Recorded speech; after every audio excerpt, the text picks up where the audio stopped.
मुक्तिबोध के काव्य में कुछ अन्य फैंटेसियों पर भी चर्चा करते हैं। इनकी चांद का मुंह टेढ़ा है एक अनूठी कविता है और इसकी फैंटेसी भी अद्भुत है। चांद पूंजीवादी व्यवस्था या शोषण तंत्र का जीता प्रतीक बनकर सामने आया है। जनवादी चेतना के कारण अब समाज में धीरे धीरे बदलाव अपेक्षित है और बदलाव हो भी रहा है। इसे देखकर पूंजीपति वर्ग ये समझ रहा है कि उसका सिंहासन खतरे में है, इसीलिए चांद का मुंह टेढ़ा है। कवि ने संक्रमण काल की रहस्यात्मक परिस्थितियों को फैंटेसी के रूप में रूपाकृति दी है। अजगरी कमान से गिरती है टिप टिप, फड़फड़ाते पक्षियों की बीट, मानो समय की बीट हो। गगन में कर्फ्यू है, वृक्षों में बैठे हुए पक्षियों पर कर्फ्यू है, धरती पर किंतु अजी जहरीली चीथू है। इस कविता में कवि सरकार और मिल मालिकों की कलई खोलते हुए दिखाई देते हैं और काव्य नायक के रूप में कवि यहाँ पर मजदूरों का समर्थन करते हुए प्रतीत होते हैं। कविता में पेंटर और कारीगर हड़ताल संबंधी पोस्टर चिपका रहे हैं, लेकिन पूंजीपति वर्ग को इस विद्रोह के सुगबुगाहट का भान है और वह उनकी ताक में है। इस स्थिति को अभिव्यक्ति देने के लिए कवि ने पूंजीवादी सभ्यता को मार्जार के रूप में व्यक्त किया है, यानी जंगली बिल्ली। कवि के ही शब्दों में देखें कि यमदूत पुत्री सी सभी देह स्याह पर, पंजे सिर्फ श्वेत और खून टपकाते हुए नाखून, देखती है मार्जार चिपकाता कौन है मकानों के पीठ पर, हाथों की भीत पर। लेकिन इस पूरी कविता का अंत जब कुछ आशावादी स्वर में दिखाई देता है, क्योंकि कविता में वर्णित है कि मजदूरों और कामगारों पर शोषण का कोई खास असर पड़ता नहीं है और वे मानते हैं कि कभी न कभी इस काली रात का अंत होगा। हाँ, कुछ समय लग सकता है। मुक्तिबोध ने इसी कथ्य को बड़ी खूबसूरती से उकेरा है। समय का कण कण गगन की कालिमा से बूंद बूंद चू रहा तड़ित उजाला बन। मुक्तिबोध ने अपनी कविताओं में अनेक प्रतीक गढ़े हैं और इन प्रतीकों या बिंबों के माध्यम से उन्होंने अपनी व्यक्तिगत अनुभूतियों को शब्दबद्ध करने की चेष्टा की है। बरगद मुक्तिबोध की फैंटेसी का एक प्रिय प्रतीक है। ये कभी कभी तो अनुभव प्रदत्त ज्ञान के रूप में सामने आता है और कहीं शोषितों के रक्षक के रूप में। अंधेरे में कविता में देखें तो यह शोषितों का रक्षक बना है। आइए कुछ पंक्तियां देखते हैं। दिखता है सामने ही अंधकार स्तूप सा भयंकर बरगद, सभी उपेक्षितों समस्त वंचितों, गरीबों का वही घर वही छत। इसी तरह से हम मुक्तिबोध की एक अन्य कविता ले सकते हैं, मेरे सहचर मित्र। एक खूबसूरत फैंटेसी यहाँ देखिए कि उस नीले नीले आसमान की सरहद पर परिचित एक कोमल चिड़िया, जो नित्य तुम्हारे घर आंगन रोशनदानों में उड़ती थी, घर की आत्मा वह दूर क्षितिज पर ठहरी सी काली बिदिया। चिड़िया यहाँ पर जनसामान्य का प्रतीक है, जनता का प्रतीक है। यही चिड़िया आगे वन पक्षीराज अर्थात बाज के रूप में रूपांतरित हो जाती है। आखिर इस फैंटेसी के माध्यम से कवि कहना क्या चाहता है? काव्य नायक परिस्थितिगत विषमता से बेचैन है, क्योंकि वो सर्वत्र शोषण देख रहा है और इसके प्रत्युत्तर में वो जनता का जो विरोध है उसका प्रभाव नगण्य देख रहा है। इस बेचैनी सकुलाहट को कवि वक्तव्य देने के लिए एक फैंटेसी से करता है, जहां चिड़िया के प्रतीक रूप में पूरा दृश्य चित्र मूर्तिमान होता हुआ दिखाई देता है और चिड़िया के रूप में घर की आत्मा का प्राकट्यकरण होता है। यहां पर चिड़िया जनशक्ति का प्रतीक है, और यही चिड़िया आगे चलकर बाज का रूप धारण करेगी। तो इसका अभिप्राय क्या है? इसका अभिप्राय यह है कि जनता की जो असंगठित शक्ति है वो चिड़िया के रूप में आई है, क्योंकि तब तक वह चिड़िया के रूप में निरीह है और विवश है। लेकिन वही जनता जब धीरे धीरे संगठित होती है तो वो शक्तिमान होती जाती है, और इसी तरह से वो वन पक्षीराज या बाज के रूप में परिवर्तित हो जाती है। तो ये बाज का होना उसके संगठित शक्ति की वृद्धि के पर्याय का सूचक बनता है। काव्य नायक अपने में सिकुड़ी सिमटी संकुचित चेतना से निकलकर स्वयं का सामाजिकरण करता है, और ऐसे ही उसका व्यक्तित्वांतरण होता है। वो जन जन के हृदय की बातों को अब हृदयंगम भी कर सकता है और अपने अनुभवों को उन तक पहुंचाने में समर्थ भी।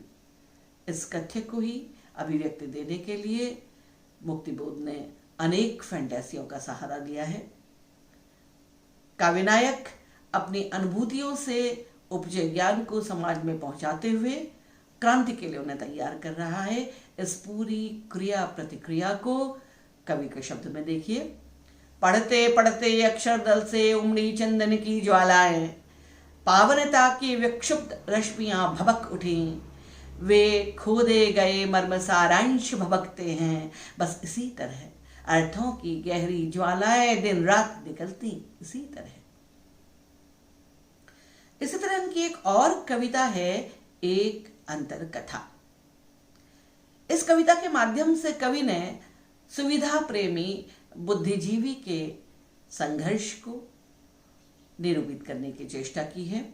बुद्धिजीवी अपने सुखों को छोड़ने का साहस ही नहीं कर पा रहा है, तो फिर वो क्या करता है? केवल कोरे बुद्धि विलास में डूबा रहता है। इसमें कवि परिवर्तन चाहता है, और इसके लिए उन्होंने एक मां और पुत्र का रूपक रचा है। इसके सहारे उनका अंतर्द्वंद्व आकृति पाता है। मां की प्रेरणा काव्य नायक को उसके सुविधा के दायरे यानी उसके कंफर्ट जोन से बाहर निकालने की चेष्टा करती है और उसे अपने वास्तविक उत्तरदायित्व को वहन करने की ओर प्रेरित करती है। इस कविता में मां सूखी डालें, डंठल और टहनियां एक टोकरी में रख रही है, और वह टोकरी वो अपने बेटे को हस्तांतरित कर रही है। ये सूखी डालें, ये डंठल, ये टहनियां वास्तव में अतीत के क्रांतिचेता व्यक्तियों की प्रतीक बनी हैं, उनके आक्रामक विचारों की प्रतीक बनी हैं, और बेटे को टोकरी का हस्तांतरण ये कहता है कि मानो कि वो वर्तमान में बेटा भी उसी परंपरा का निर्वहन करे। और इसी कविता को जब हम आगे बढ़ते हुए देखते हैं तो हम पाते हैं कि उस काव्य नायक का शनैः शनैः रूपांतरण हो जाता है। इस रूपांतरण को कवि ने अद्भुत फैंटेसी के माध्यम से रखा। अजीब सी टोकरी की उसमें प्राणवान माया, गहरी कीमिया, सहज उबरी फैली संवरी, डंठल टहनी की कठिन सावली रेखाएं आपस में लईयों बुझ जाती, मानो अक्षर नवसाक्षर खेती हर के से वे बेढब वाक्य फुसफुसाते, टोकरी विवर में से स्वर आते दबे दबे, मानो कलरवगा उठता हो धीमे धीमे।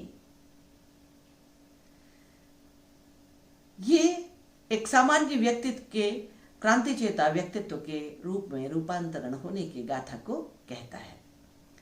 इसी तरह से हम उनकी एक और कविता को ले सकते हैं, एक स्वप्न कथा।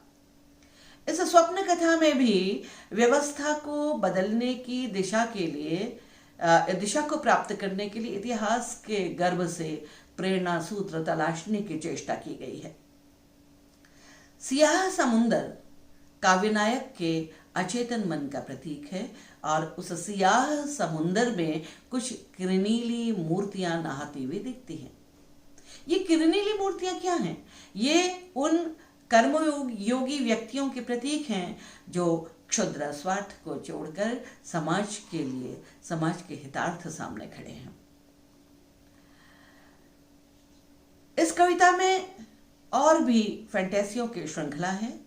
कहीं तो पक्षियों की आवाज सुनाई पड़ती है। ये पक्षियों की आवाज अतीत के कर्मयोगियों का अनुभव से प्राप्त ज्ञान का गुंजन है, तो कहीं आत्मविस्तार से सायुज्य वास्तविक ज्ञान प्राप्त करने की आकांक्षा जो जन जन में व्याप्त है उसकी अभिव्यक्ति मिलती है। कहीं मानवीय आकांक्षाओं को देव प्रतीक के रूप में प्रस्तुत करने की चेष्टा है, तो कहीं सदियों से चले आ रहे शोषण को काले समुंदर के रूप में प्रस्तुति मिली है। आइए कवि के शब्दों में ही देखते हैं। कांपा है गहरा है, काला जल गहरा है, शोषण की अतिमात्रा, स्वार्थों की सुख यात्रा, जब जब संपन्न हुई, आत्मा से अर्थ गया, मर गई सभ्यता, भीतर की मोरियां अकस्मात खुल गईं, काला समुंदर ही लहराया लहराया। हम देखते हैं कि स्वप्न में देखे गए दृश्य चित्रों की भांति कविता में कभी कभी फैंटेसियां असंबद्ध सी लगती हैं, कवि का अनर्गल प्रलाप सा प्रतीत होती हैं, लेकिन यदि हम सूक्ष्मता से देखें तो इन सब में एक प्रवाहपूर्ण अंतर्ग्रथन हमें देखने को मिलता है। मुक्तिबोध ने फैंटेसी का प्रयोग अनेक प्रयोजनों के लिए किया है।